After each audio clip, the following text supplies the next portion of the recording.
Alors, section 3, c'est la résolution d'équations du second degré. Donc, j'y vais. Ça, vous savez déjà comment faire ça. Résoudre une équation qui contient seulement des x. Je fais un exemple. Ici, j'ai cette équation-là, x plus 10x moins 6 égale 3x plus 2. C'est une équation qui contient seulement des x, puis des nombres. Okay? Donc, c'est une équation du premier degré. Premier degré parce que l'exposant de x, c'est 1. Et là, pour isoler x, bien, normalement, vous savez déjà comment faire. On envoie toutes les x d'un côté, tous les nombres de l'autre, puis on isole x. Alors, si j'y vais, les deux premiers ici, ça fait 11x.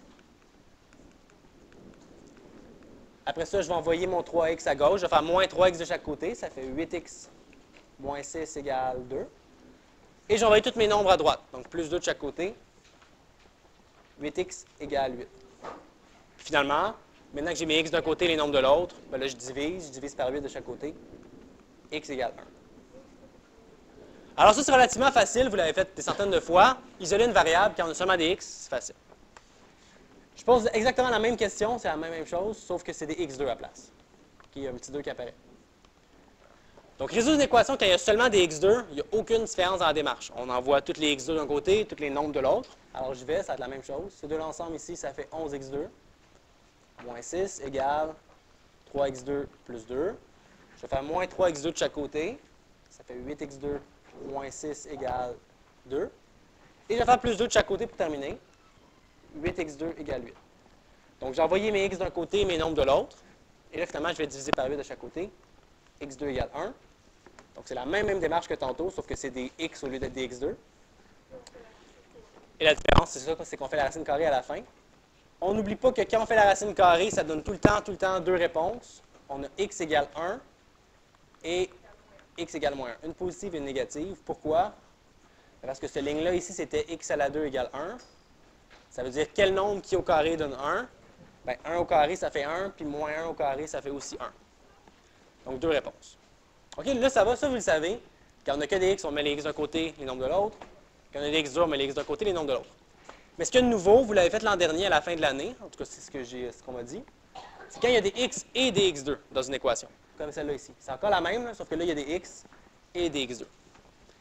Là, ça ne marche pas. Si je mets tous les x d'un côté puis les nombres de l'autre, on n'arrive à rien. Je vais vous le montrer.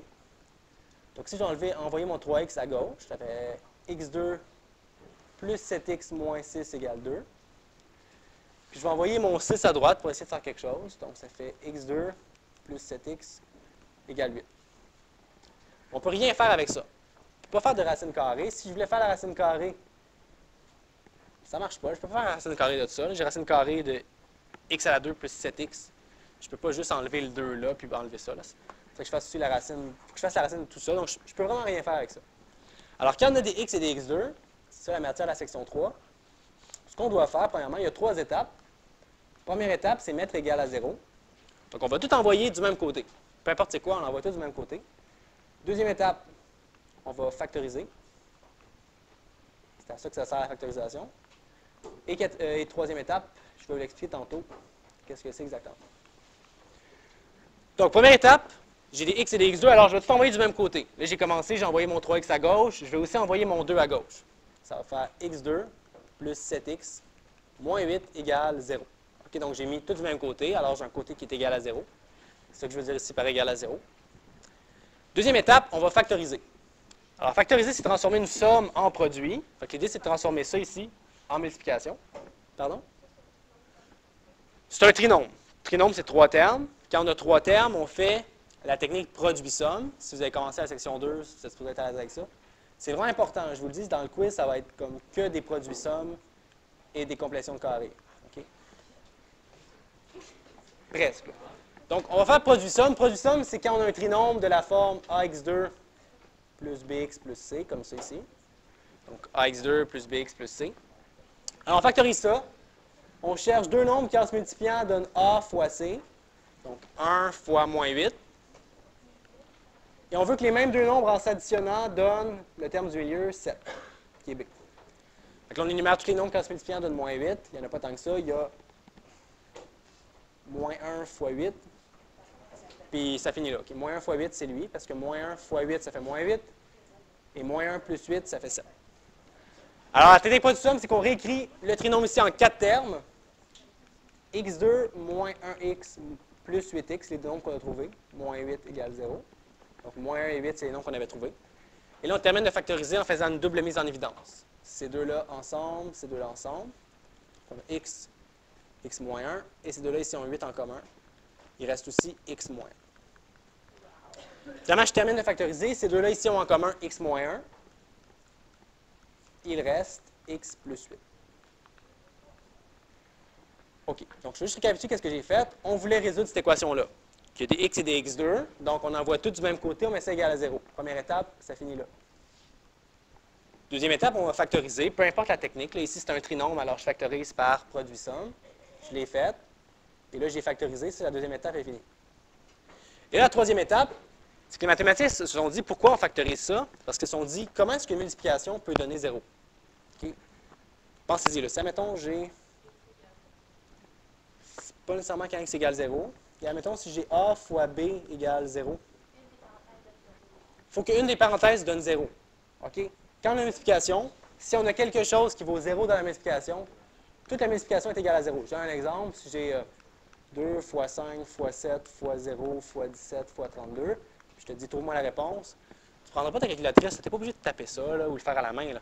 Tu sais qu'il y a un 0 à quelque part dans la multiplication, fait que c'est sûr que ça va donner 0. 7 fois 0, ça fait 0. 5 fois 0, ça fait 0. Alors, dès qu'il y a un 0 dans une multiplication, la multiplication elle va avoir 0 comme résultat. Les mathématiciens, c'est pour ça qu'ils se sont dit, si on veut trouver la valeur de x là-dedans, l'idée, ça serait de le factoriser, l'écrire en multiplication, et après ça, regarder pour quelle valeur est-ce que chacun des facteurs ici est égal à 0. Donc, la troisième étape, c'est justement regarder, c'est quand chacun des facteurs de la multiplication est égal à 0. Donc, on dit x moins 1 est égal à 0, et on dit x plus 8 est égal à 0.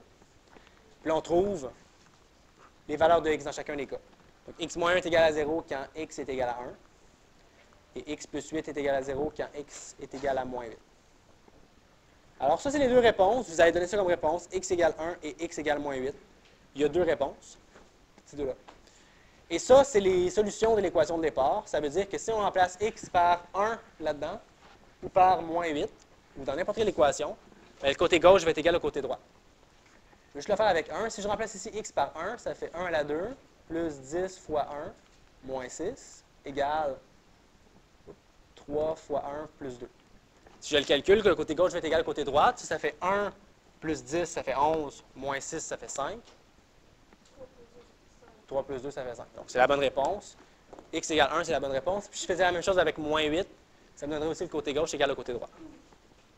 Alors, quand on résout une équation avec des x et des x2, on met égal à 0, on factorise, et on regarde quand chacune des parenthèses est égale à 0. J'en fais un autre un petit peu plus vite. Si j'ai celui-là ici, 2x2 égale 3 moins 5x, j'ai des x et des x2, des x2 et des x. Donc, je mets tout du même côté, je mets égal à 0. Ensuite, je vais factoriser. Alors, j'y vais, ça fait 2x2 plus 5x moins 3. J'ai tout envoyé à gauche. Je fais le plus 5x moins 3. Ensuite de ça, je factorise. C'est un trinôme, alors je vais par produit-somme. Je cherche deux nombres qui, en se multipliant, vont donner moins 6 et qu'en s'additionnant, vont donner 5, le terme du milieu. Je numère tous les nombres qui, en se multipliant, donnent moins 6. J'ai 1 fois moins 6, 2 fois moins 3. Après ça, j'ai moins 1 fois 6 et moins 2 fois 3. C'est moins 1 et 6 parce que moins 1 fois 6 donne moins 6 et moins 1 plus 6 donne 5. Alors, je réécris mon trinôme avec ces deux nombres-là. 2x2 moins 1x plus 6x moins 3 égale 0. Je factorise ça, je continue à factoriser les deux premiers ensemble. Ils ont x en commun, il reste 2x moins 1. Et ces deux-là ici ont 3 en commun. Il reste aussi 2x moins 1. Finalement, ces deux-là ici ont en commun 2x moins 1. Il reste x plus 3. Donc, j'ai passé d'une somme à un produit. J'ai un produit qui donne 0, alors il faut qu'une des parenthèses soit égale à 0. Oups, ça, c'était supposé être une flèche. Donc, on se dit, OK, ça, c'est égal à 0 quand? Et l'autre parenthèse aussi. Donc, ça ici, c'est égal à 0. 2x moins 1 est égal à 0 quand 2x est égal à 1. Donc, quand x est égal à 1,5. La première réponse. Et la deuxième, ici, cette parenthèse-là, x plus 3 est égal à 0 quand x égale moins 3. Et ça, c'est les réponses de l'équation de départ. Si je remplace x par 1,5 ou par moins 3, le côté gauche va être égal au côté droit. C'est ça. J'en fais un dernier différent, mais il va être plus rapide. Je termine avec ça. Alors, un dernier. Si j'ai ça ici, 3x à la 2 moins 12x, c'est la même chose. Premièrement, je mets égal à 0. C'est déjà fait. Deuxième étape, je factorise. Alors, si je factorise ça ici, comment je factorise ça? Mise en évidence simple. Qu'est-ce qu'ils ont en commun ici? Ils ont 3x, il reste x moins 4. J'ai fini de factoriser. Je ne peux plus rien faire là-dedans. Alors, on regarde, c'est quand chacun des facteurs est égal à 0, comme tantôt. Donc, 3x est égal à 0 quand x est égal à 0. Première réponse. Ça a du sens. Si je remplace x par 0 ici, ça fait 0. Et l'autre réponse, c'est quand x moins 4 est égal à 0, quand x est égal à 4. Et ça, c'est l'autre réponse. Si je remplace ici par 4 et par 4, ça va donner 0. 3 fois 4 au carré, ça fait 16, ça fait 48. Moins 12 fois 4, ça fait aussi 48. 48 moins 48, ça fait 0. Donc, c'est mes deux réponses, 0 et 4. C'était juste pour vous montrer que ce n'était pas tout le temps en produit somme qu'on devait faire. Il faut juste mettre égal à 0 et factoriser. Ça va-tu pour ça? Donc, je vous laisse travailler. Vous avez encore 1h45 pour vous préparer pour le quiz. Quiz section 1 et 3. Vous n'avez pas le droit à la feuille de notes pour le quiz. La feuille de notes, c'est juste pour l'examen de jeudi.